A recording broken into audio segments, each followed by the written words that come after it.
来做事。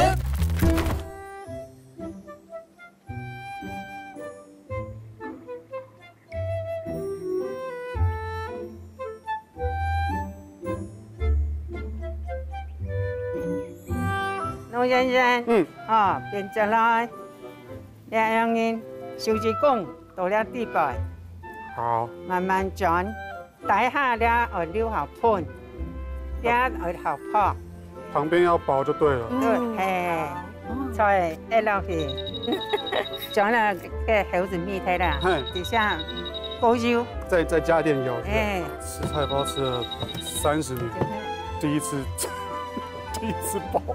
你要是做得脆嘞。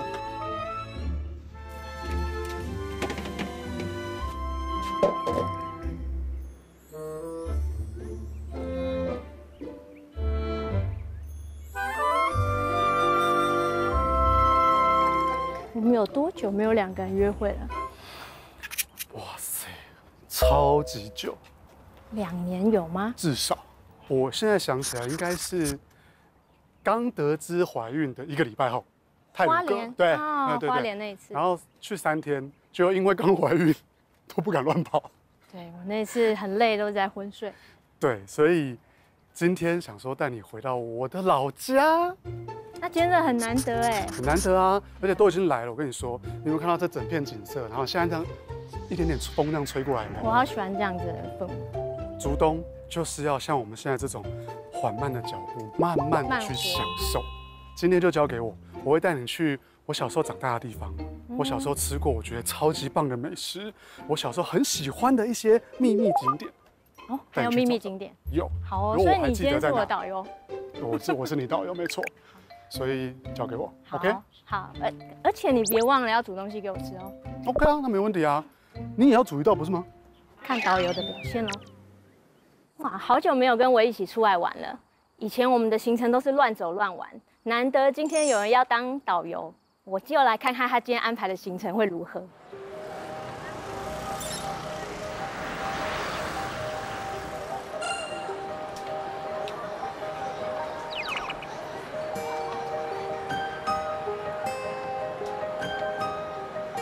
你没来逛过吧？当然没有啊。之前我是有带你来新竹过，可是好像没有带你到就是我小时候常常来逛的地方。以前来的时候没有这么的怎么讲，规模更大以外更整齐。这个我以前跟你讲过，对不对？你知道马蛋吗？等一下我们买个马蛋跟动物蛋糕。好。我要1颗马蛋，然后1份动物蛋糕。马蛋有红豆花生。哦，还是你都要？都要，难得来全吃，那就都要，各1个。好，我想问一下，马蛋客家话要怎么说？马卵。马卵。以后带儿子来就要教他。这样多少？110。110哈。是。你吃看，我们到旁边吃。谢谢，很好吃哦。好哦，谢谢，趁热吃。好，谢谢，感谢。哇，先吃花生。花生好。哦，好好。就跟你说刚做起来的。康萨版的地瓜球，好 Q 哦。好久没吃哎。好。好吃好多。你看小朋友都来这边啊，这样子吃是不是1颗其实他们就可以吃得很开心很爽？对。然后我觉得啦，它又比我们一般在夜市吃到的地瓜球来说，它更 Q 更有嚼劲，很好吃哎。花生的，那个红豆的好吃吗？好吃。你喜欢哪一个？红豆。所以这颗现在就是我的意思。好，我们1人1颗。好，那你吃吃看那个，跟小时候看味道有不一样。小时候那种味道。跟小时候的味道一样。小时候味道。对。现在在台北，你要吃到这样的鸡蛋糕不多，因为很多现在都只做成不是这种造型，就是圆的嘛。里面包，要不然就是对，我觉得包馅，但这个皮还脆脆的，我觉得这比较好吃。边走边吃，我带你去逛一下我小时候长大，我爸都会带我来逛的市场。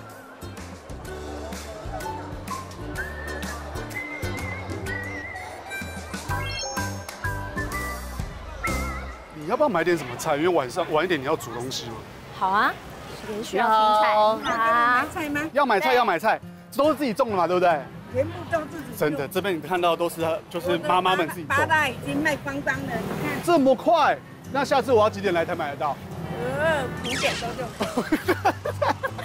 5点多，我4点就要出发哎。这是什么菜？那个叫做苋菜，是农家人自己种的。自己种的，没有农药，最天然的。你要做你等一下要做的，你加什么比较好？加空心菜好。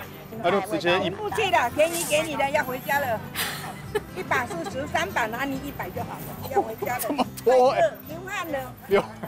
流汗，那你安全帽拿下来啊！要回家了。哦，你也准备的太好了吧？哎，你看。好，那我就都买。谢谢你。好多。老人家自己种，吃不完加点卖而已。超大包。好。这样，那70多块拿。没关系，我们就先这样就好。谢谢。啊，这里，这边应该可以，对，很多吧？这边可以买到我们今天要的。我要葱跟芹菜跟蒜苗，他们都有。你挑一下，你要哪一把？因为你葱应该你用的比较多。小把的就可以，小把的就可以。芹菜也好大一把。汤可以多加一点。好。漂亮。好哟，谢谢。这样够吗？这样够。然后蒜苗我要两根，今天这样就够了。我想问一下，这3个客家话歌要怎么说啊？葱啊，就这么简单。酸啊。酸。昆菜。100块。这我还听得懂。可以，还有及格。好，谢谢。是不是看起来都非常的新鲜，对吧？因为真的很多就是自己种，非常新鲜。你会不会热啊？会，我好想吃冰。好，那你看一下。你好，午安。你想要吃什么？凤梨。那你要大中小？你要大中小？中的就可以，中的。一个中的凤梨冰，还有有没有凤梨冰？有。哦，这凤梨冰感觉是招牌，旁边朋友也在点凤梨冰。哦，是这样子的哦。你喜欢的？是冰沙那种样子的。对，这个冰沙也可以用大吸管吸。哦。好哦。那小姐要用吃的吗？还是用吸管？用吃的。好，用挖的。那这样直接给你哦。好，谢谢。不要现在。65。借我看一下。好绵哦。这不是那种化学的。跟我们印象中那种剉冰的感觉不太一样。它有点像冰沙。比较扎实的绵冰的那种感觉吧，对，差不多。冰沙跟绵冰中间，好好吃哦，不会太甜，但又有凤梨本身那个香气。对，应该是自己手工做。这是老板，这就全天然的，对不对？全天然去打出来的。凤梨去煮的。熬煮出来，然后再冰冻，然后这样变成这样子。今天这么热，我们这样边走边吃，这样应该还蛮舒服。好，那你是降一下火。我们去逛里面好了。你看，都是米苔目，满满的米苔目。哇，纯手工的。这边需要，因为我的今天要做的要排骨。你好，我要排骨。我想想看，我要这种的。对。你要多少？你先看看量。好，我看一下半斤量大概多少。好。请问排骨客家话怎么说？排骨。不是不是应该吗？83、80，就像我听得懂客家话，但我没有把它讲的那么那么顺，我讲起来会怪怪的。那我应该就会更惨。应该够吗？这样够，谢谢哦。你看这边猪肉是不是看起来都非常的干净，跟很好吃的感觉。来到竹东什么都好吃。我觉得之后我们干脆，我们如果自己要煮些什么，然后我们有时间的话，其实可以常来竹东，回来竹东看看，然后他们东西因为真的很新鲜。莲藕啊，感觉是现挖，这一定是现挖的，都带着泥上来，这一定是现挖的啊！哇，多新鲜！要不要买锅子？这个真的看起来蛮好用的。你要不要问问看？就等一下再说。这个，你有看过它吗？没有。公道秤，这个其实台北市场已经看不到了。然后其实你看我以前跑那么多市场，我近期来我也真的只有在竹东市场看到它。就是你买完，你可以过来看看你刚刚买的东西有没有，就是老板有没有多给你啊，或少给你之类的。要不要称称看？好啊，称看啊。刚刚这种半斤嘛。半斤。它又刚好跟客家这种油香非常的大。我们努力把它吃完。不用努力啊，你一定吃得完啊，这我完全相信。你小声一点。要不要试试看？因为你平常打我还蛮大力的。往下压，往下压，再往前戳。对。你就把我的脸想象在那边试试看。你这样就容易多。喂。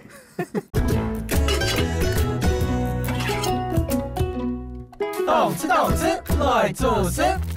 你买完，你可以过来试看看你刚刚买的东西有没有，就是老板有没有多给你啊，或少给你之类的。要不要称称看？好啊，称看啊。刚刚这种半斤嘛。半斤。哎，还超过。他给太多了吧？还超过。所以说，这真的是蛮好用的，而且已经是一个很不容易看到的一个算文化，或是算一个设施了，很酷。对。等一下，我们已经逛这么多了嘛，然后我们今天要买的东西也差不多都买齐了。来到竹东市场，还有一个我小时候的很重要的回忆，每次来这边是一定要去的。这边的百年老店去吃板条。哦，板条哦。超级好吃，超级期待，走。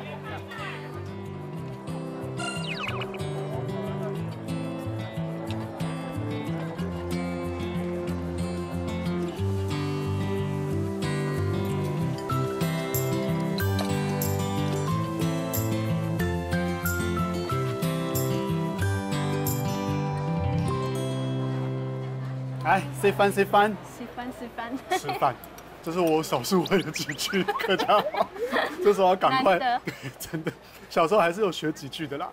这个板条是我知道你特别喜欢，而且你看这个上面这种油葱是不是跟一般的不太一样？对，它颜色比较深，颜色比较深，因为它都炸到特别酥，然后那个猪油的香气会特别重，就是这个味道。先试试。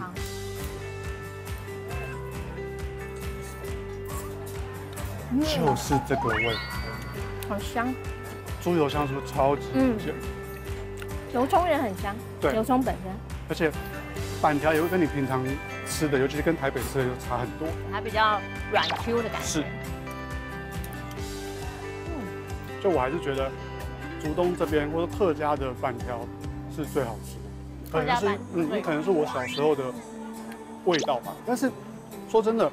我小时候反而还没有那么常来到竹东市场里面吃客家的这些美食，因为每次回到竹东，然后回到阿婆家，一进门阿婆桌上就是放了满满的客家小炒，满满的，所以其实在幸福爽，因为现在阿婆不在了嘛，然后后来年纪大了之后也比较少煮，所以想要吃到那种就是小时候的味道，就真的是要来到竹东市场才有小时候的味道。对，然后你等一下再试试看客家咸汤圆。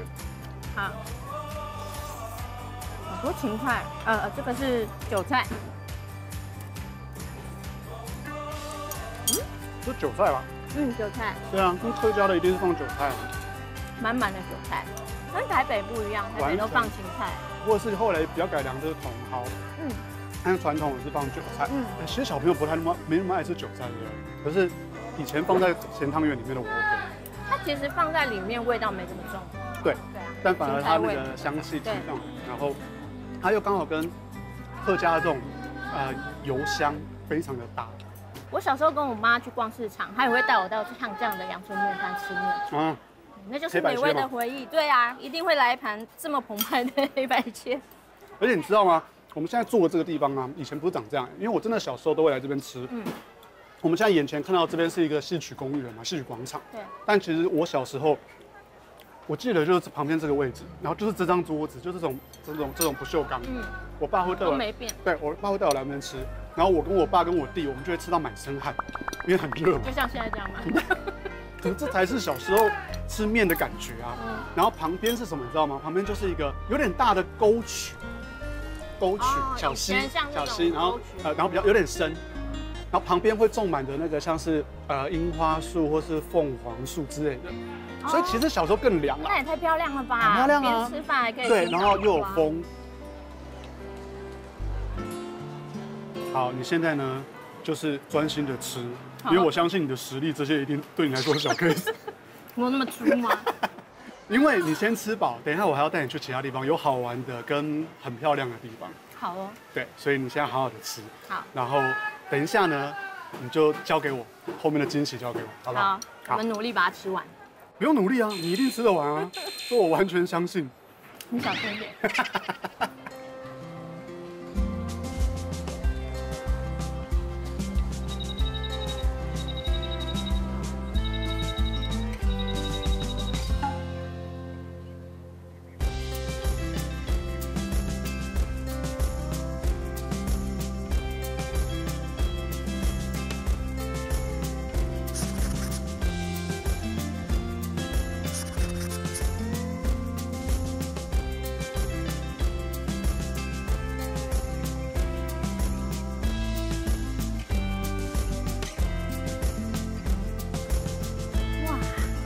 漂亮吧？对，你看，漂亮除了这边，还有后面，你看整片到稻那个稻田，有没有一种终于自由的感觉？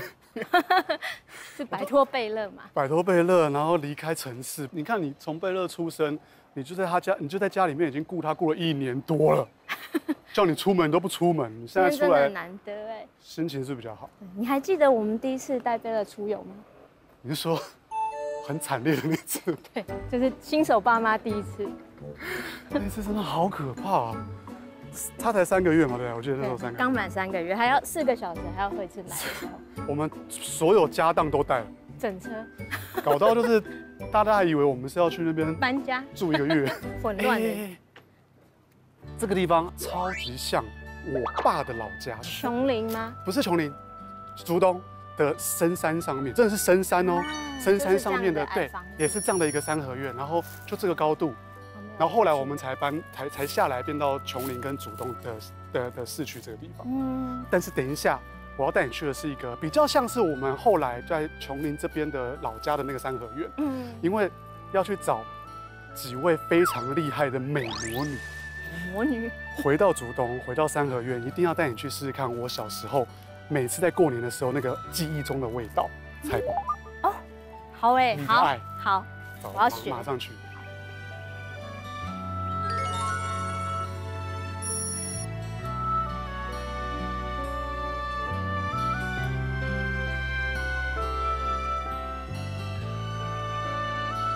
哇，好漂亮哦，这里。对啊。彩刚好，你好，凤小姐你好，你好。哇塞，已经开始了是不是？吃饭啊！开始要吃饭。需要帮忙吗？哦哟，那是一定的。我试试看，你确定哈？不怕被我毁掉哈？是冰呀。这样子。对。裂掉没关系吗？严重了就是好的啦。吃菜包吃了30年了，我还真的第一次亲手做，这样可以吗？他意思就是不行，不讲话，凤小姐不讲话就是不行。吃饭要用切，用顶火线，用寸。哦，所以不是刚刚那样子压，对，不是往下压，要慢慢把它像揉就搓开就对了。对，要不要试试看？因为你平常打我还蛮大力的嘛。来，分起。往下压，往下压再往前搓，对，你就把我的脸想象在那边试试看。你这样就容易多。喂，这样对吗？不够哈，不够。对，凤小姐，我刚刚那样子你不回话，然后这个你就不对，可以走对了啦，讲好感音。所以这个搓的过程中是为了要让它比较 Q 吗？对，好软，然后做得饱。我们外面比较容易看到白色的嘛，对不对？对。但我以前老家就是粉红色。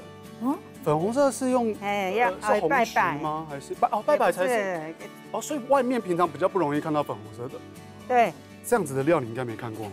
没有，因为你第一次吃菜包也是我带回去给你吃的。对。然后你吃到的就是通常是就比较单纯的料，菜包。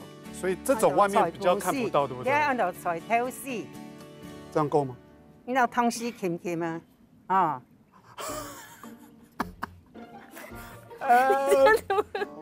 是怎么一回事？不管了，没关系吗？没关系，可以吗？可以吗？来，好，对。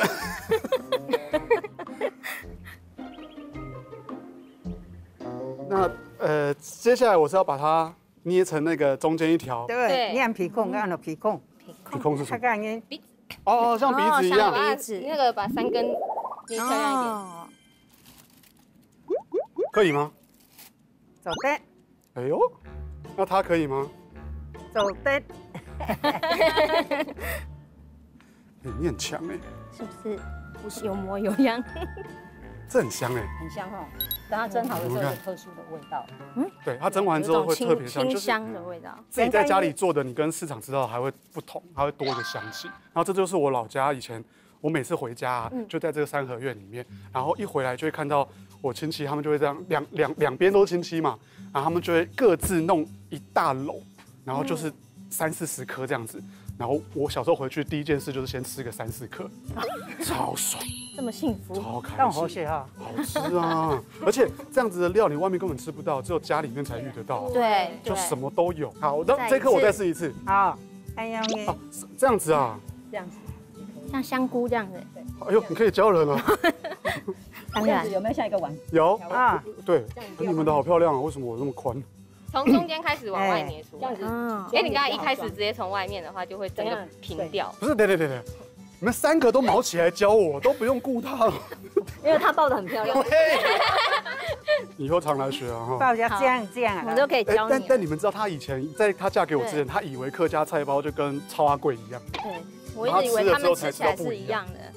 菜包我们也有，也有哦有包这样子啊，肉包啊，也白啊，但是不太一样啊，就那个口感真的差蛮多，因为菜包很 Q 啊。皮比较扎实。但因为他第一次吃到菜包之后啊，他就爱上到我每一次只要有来竹东或新竹，他就逼我，也不是逼我，我现在这样讲我就被骂，就是他就要我一定要带回去，然后甚至到后来我岳母也都变成超喜欢。对我推荐给我妈吃，她超喜欢超级，台北都没有。这个走啊，现在学会现在了，回去自己做。对，这个走啊，可以自己做了。我还不确定我现在学会没，我还包不进去。没关系，没关系，我试试看。哎，被人包，礼貌的部分。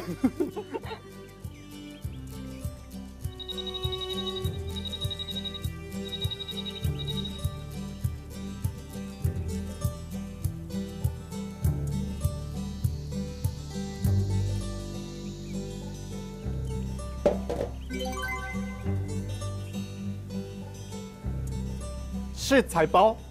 是腿吧？爆，哎呀，还想要炫一下了，就马上就被大家吃啊，大家吃，大家吃。我要选什么颜色的？我要选我小时候的那个印象。你有吃到里面那些吗？那些好香哦，哇，这样，很好吃，跟以前买回去的也不一样，对不对？不一样，味道很好。因为这真的是完全没有在计成本的方式在包哦，对，只有自己家里面家族在包，或者是大节日的时候要包的时候才吃得到。好吃吗？摇头啊，小时候的味道，还想摇头啊，莫是？怎么可能？是太完美了，太好吃了。怎么比想象中还好吃？来哦不知道，几百倍大家来哦，大家来哦。皮薄，然后里面馅满满的，这就是我印象中小时候客家菜包的那个特色。然后咬进去之后，里面就是都是汁。你看他这样完全没有要顾着要讲话，就是一直吃就知道他真的很喜欢。一直摇，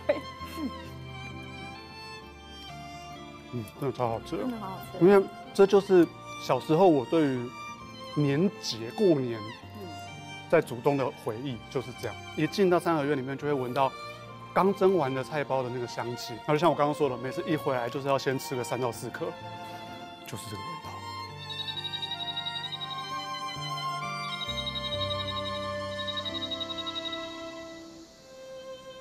今天可以吃5颗吗？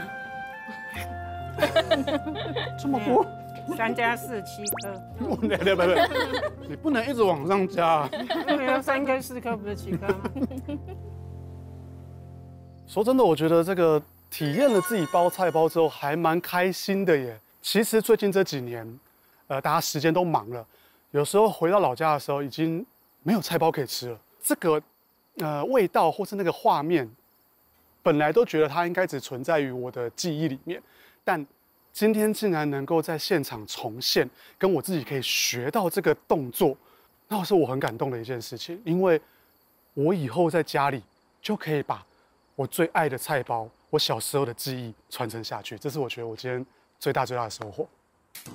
有一次我们去参加朋友婚礼，我开车嘛，你在副驾，然后我的手机放在中间嘛，在导航，开到一半哦，跳了一个讯息，婚戒好了，可以来拿喽。我真的没看到。哇塞！他呢？我那开嘛，一跳说，我靠，哇塞，超可怕！就你完全没发现我那个动作这么完全没大，发现。吓爆！动吃动吃，来做事。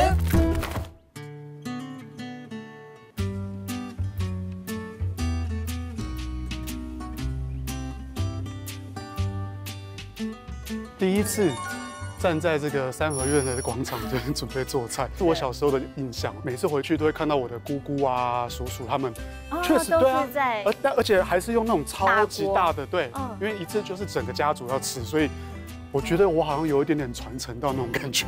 而且今天答应你嘛，就要做一道菜给你吃，这道菜对我们两个都还蛮有意义的，鱿鱼螺肉蒜杂炊。哦，不只是螺肉蒜，我爸的那一道菜。对，好，马上开始好不好？好，来，今天是小帮手。对，我终于可以指使你了，平常在家都不敢。那，对，你先帮我处理芹菜。芹菜，对，你把那个叶子拔掉，等下你帮我切断。好，断。那我这边开始直接处理这个地方。我记得你过年到我家，然后煮了这一道菜送我们家。第一年还没啊，我还没去你家，第一年只是。好像送了3道菜。3道菜，然后那时候都是纯粹想要展现说你很厉害。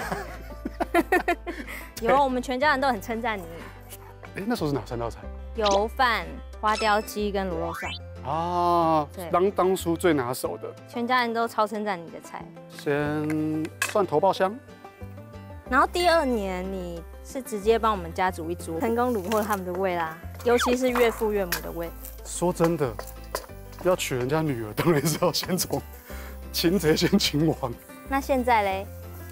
我觉得我好像上了这一串。其实这道菜平常都只有在过年的时候才会出现，它也是我们的年菜之一，好吧？这么贴心，你都没有反应吗？我心想说，怎么这么难得？是啊，我也是有反省，就是总不能真的老夫老妻了之后就什么事都不做嘛。好，我感动一下，就一下，就一下，好。排骨可以下，这是早上在市场买的。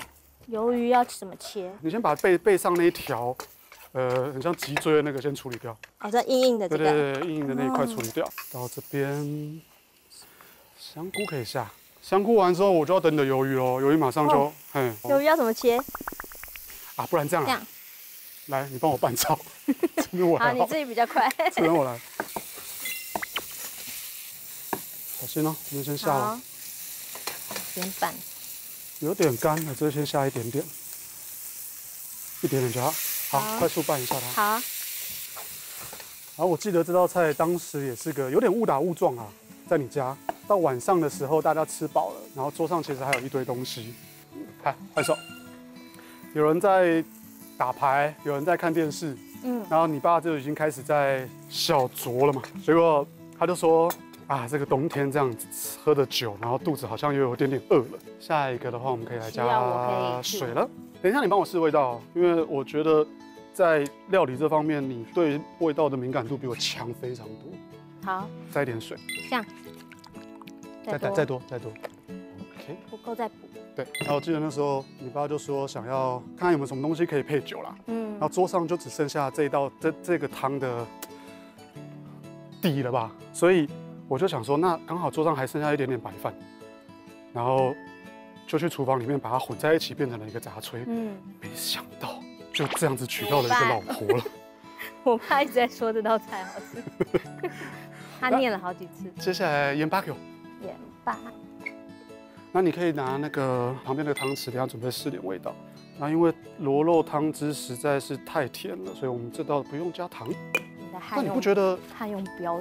哎呦，这我很怕，等下回去是不是要跪什么东西，或是有什么要求？好不好？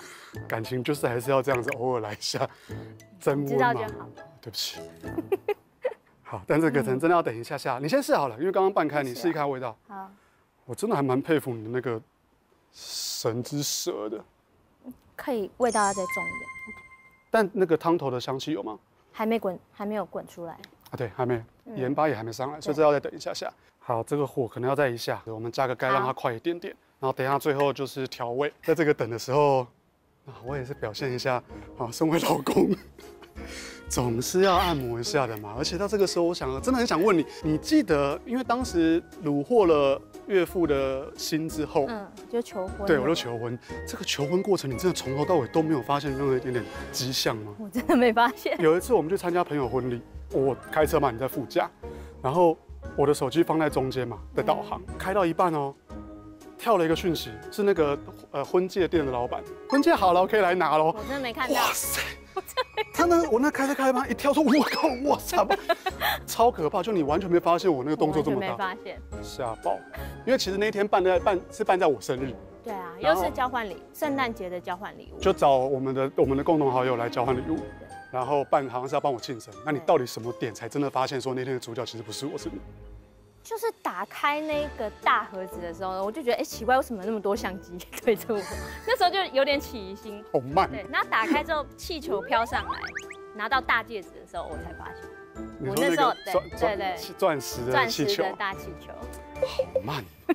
不过我蛮感动的，难得那么用心。你那个钢铁直男难得那么用心。帮我打蛋。哦，好。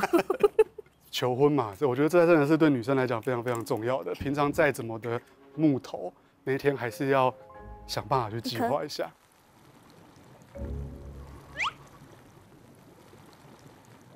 可以哦。可以。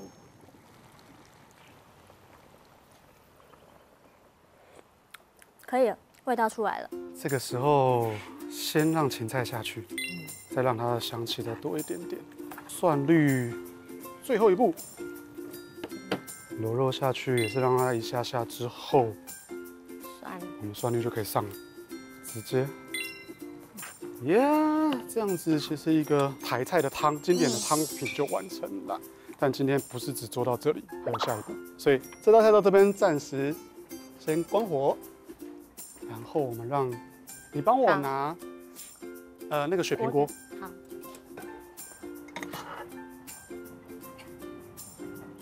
舀一点，这边就有。这个我捞一些过来。今天的饭有多少？这样一大碗。这样的量好，应该可以。我们先试试看，这样汤会不会有点多？你觉得？不会，饭蛮多的。蛮多的。没关系，不够的话，我记得旁边还有饭。我们先下去让它收汁，因为它又不能是稀饭，然后又不能是炖饭，所以它就要介于中间。汤汁不能太多。汤汁不能太多，也不能太少。等它滚的时候，等一下就是蛋液在最后的时候下去。你觉得3颗蛋够吗？还是要再1颗？再1颗，因为我觉得饭蛮多的。好，是的，老婆大人。差不多，加蛋液喽。要赶快加，不然汤汁快被吸光了。收掉。让它第一波先融进去，哦，颜色好看很多哦。那个旁边的白胡椒先帮我准备起来。好。这么快？不愧是我老婆。这样够吗？我觉得有点多呢。太多。对。没关系，我们等一下再试试看。这个湿度看起来还不错。可以吗？好吃。可以哈。好的，那算是我们的第2名的定情餐完成。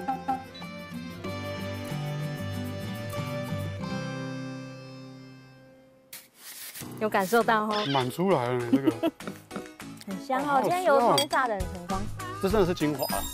虽然就一点点，吃下去之后，猪油的香气跟油葱，然后这整体带起来，这真的很完美，就跟你，天哪，我怎么会讲出这种话？没有，是真的，是真的，是真的。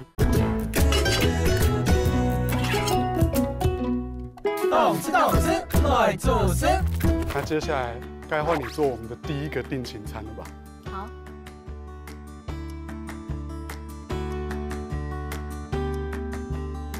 为什么你已经开始动作了？你在干嘛？我在炼猪油啊，用猪板油炼猪油，这是第1步。从头做就对了。对啊，就是你第一次来我的拉面店点的那一碗油葱干面。好香哦！现在这样子，慢慢油已经出来了。我很贴心。我刚刚在你休息的时候，我先练了一点。已经先练好了。对，好，那你再把油倒回去吧，然后剩下的油你全部下去。其实这些超好吃的。它可以当小点心，撒点盐就可以。对啊，而且还可以当猪油拌饭。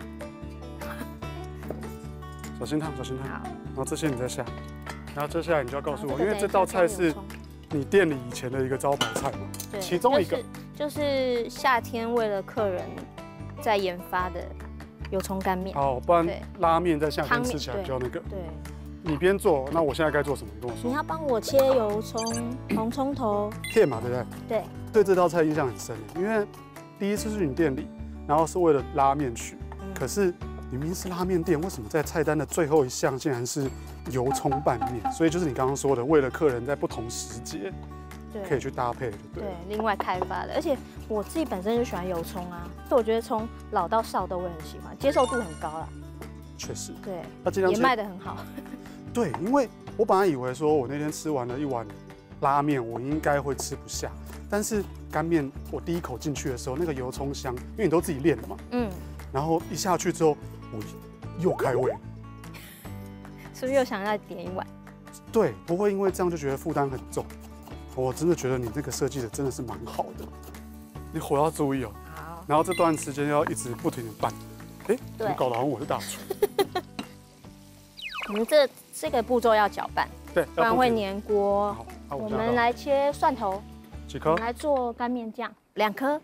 2颗，你要末还是？蒜末，然后辣椒一点，大概4分之一节就可以了。这么少？那切片。切片。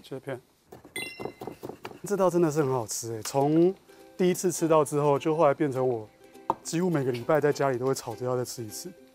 对，不管我煮再多，你都吃得下。真的，所以今年过年的那时候，我才整个变超级胖。不是油葱干面害的。是啊，就是你啊。太好吃了。不然呢？好，这2个切完了，还有什么？那还需要一点葱花细。这道菜真的需要点时间。对啊，因为要有耐心。自己这样练出来的，其实那个酥酥的口感跟香气才够。可是这道菜最重要的就是油葱啊。这样够吗？够，这样够。这样够了。需要等待一下。那我现在还可以做什么？青菜帮我切断，对，这样够吗？加一点青菜，这样够。这样就直接这样子断。对，这样可以。好，这样就可以了。等下可以烫。对，早上我们在市场买的。哎，对，空心菜啊，自己种的，跟那个妈妈买的。好了，那现在就是等它一下了，对不对？等一下油葱，对。哎呦，我想想看，我还有什么可以做哈？等一下来沥油葱啊。拌干面酱。你现在就可以拌了吗？现在就可以先拌啦。那边给你，这边给我。这个步骤我觉得你真的做的比我好很多，所以我就不要插手。你说调味吗？1大匙的素蚝油。你那时候在做这道的时候，你有来客家的城镇去试吃过吗？之前在新竹有吃过啊。对。所以你是记住那个味道回去试的。对。然后1大匙的酱油。哎，快嘞！对啊，哎，已经可以起锅了。你确定？不用再一下下。它不能再太黑。哦，是。对。它如果太黑的话，起来还会对，它起来还会继续熟。好，你手走开。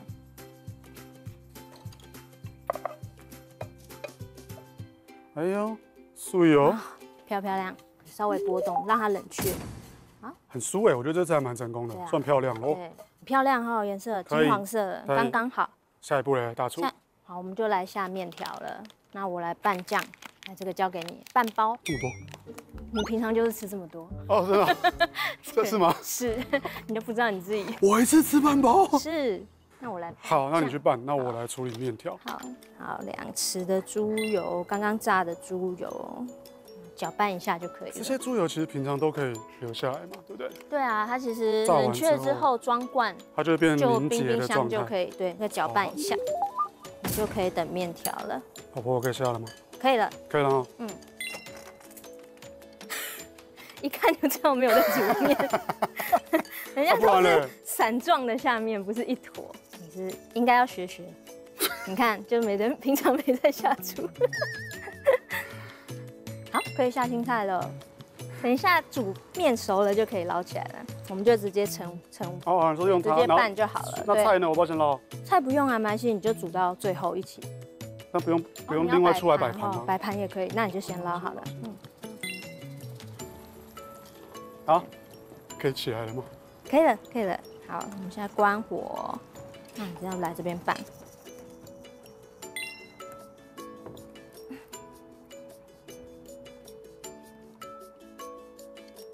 那你直接去拌它，然后我继续捞。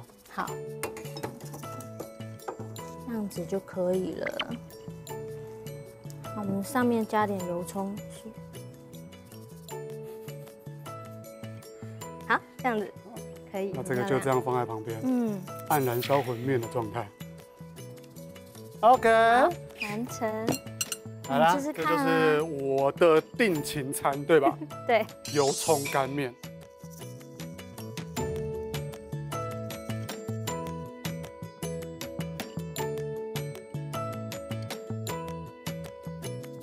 吃饭喽！吃饭喽。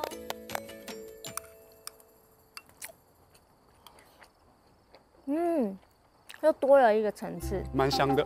可是我觉得今天因为汤头的关系，如果真的能够再多熬煮一点点，它的精华再再出来，层次再更出来，它的味道才会更厚。更厚我自己会觉得还差一点点，好不好？谦虚啊。对啊，难怪你会虏获我爸的心，是不是？好，我爱吃我的爱。今天这个颜色我觉得很棒哎。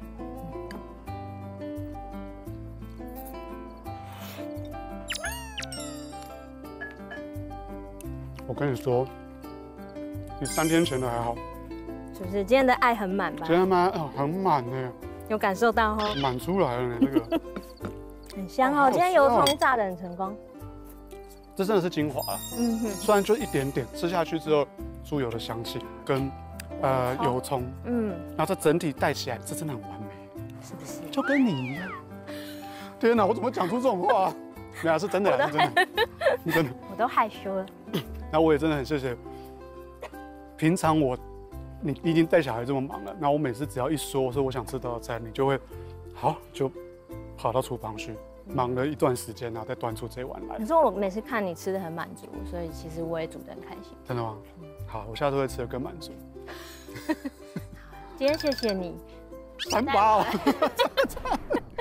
夫妻有什么好谢的啊？谢谢你带我来竹东玩啊，我觉得我今天玩得很尽兴啊。真的吗？好，那今天一整天下来，我这个导游做的 OK 吗？我觉得今天吃的2家马蛋还有板条，我都非常喜欢，真的是好吃。都是我小时候印象很深的店啊。今天这样一整天下来啦，我对自己有一些反省。确实，我在结婚后，因为忙着可能工作，或是有时候也忙着自己的事情，真的很少带你出来。那其实不管儿子再怎么的你说黏着我们还是怎么样，我真的应该多花时间，像今天这样。我觉得其实一整天下来，有找回刚开始我们2个常常自己去约会的时候那种谈恋爱的感觉。今天能学到菜包，我也超开心。对，多一项技能，我以后都可以自己做。那我们2个爱吃，然后这就是我小时候的一个，就是记忆，从小陪我长大的一个味道，能自己学下来，这真的超棒的。这以后就要给贝乐吃了。可以，对，这是贝乐的记忆了。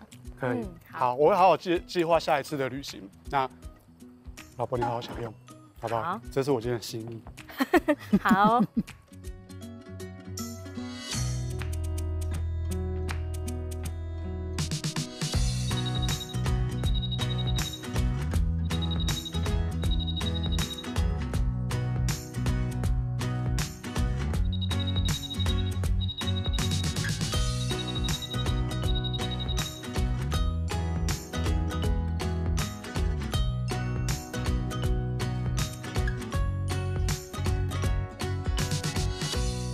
公，我觉得我们结婚后，你也为我改变很多。婚前你是个很冲动的人，也是很容易跟另外一半吵架。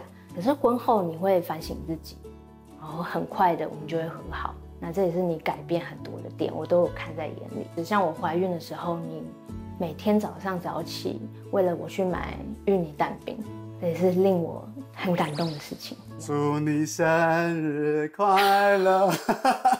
祝你生日快乐！祝你生日快乐！祝你生日快乐！先许个愿，等一下我再说，好吗？生日快乐！我很感谢整个今天的所有的伙伴帮我一起策划这件事情。今天我们来主动的这一天，离你生日其实才过4天而已。从1个月前1个月前就开始跟我说，生日都不要准备任何东西。然后再加上我们最近又忙，但说真的，身为老公，就算我在钢铁直男，在这些状况下，其实我觉得还是要适时的弯一下，还是脑袋要弯一下。该给的惊喜，该给的一些心意，这个真的是还是要做。那既然你说当天不要，那我就想说，那我跟伙伴们策划在今天的最后，还是要让你知道说，你的生日对我来说是一整年最重要的一天。谢谢。最重要的。然后我很想跟你说，就是我知道老婆你，你平常真的把家里的所有一切都看得非常的重，你的责任感。虽然结婚了，虽然有被乐了，但你还是要有自己的生活，不是只有家庭。我希望你也可以信任我，然后我会帮忙照顾好贝乐，我会把家里也会照顾好。你可以适时的出去外面去逛逛街，然后去跟朋友吃饭。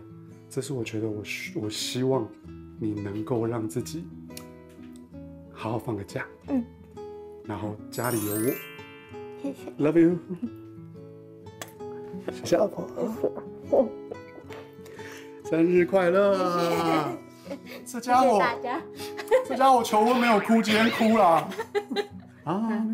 没事哈。今天，而且我觉得你很棒，是你的突破了，因为你平常对于我的工作或是我的外景，你其实没有那么熟悉。但我会紧张，你会紧张，但我真的觉得你今天很棒。那未来不管我们之后的事业是什么样子，但我希望最重要的是顾好身体，然后你要过得开心，好不好？永远是过得开心最重要。好，爱你。谢谢。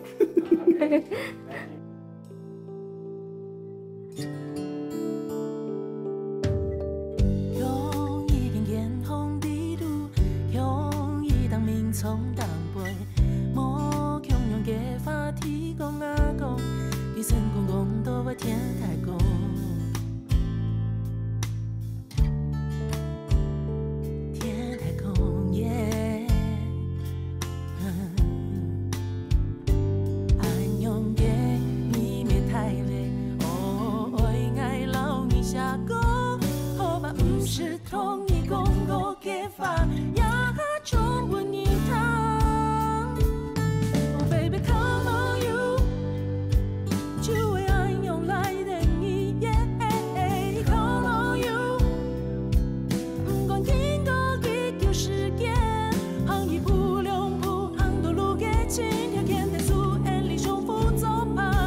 Baby, call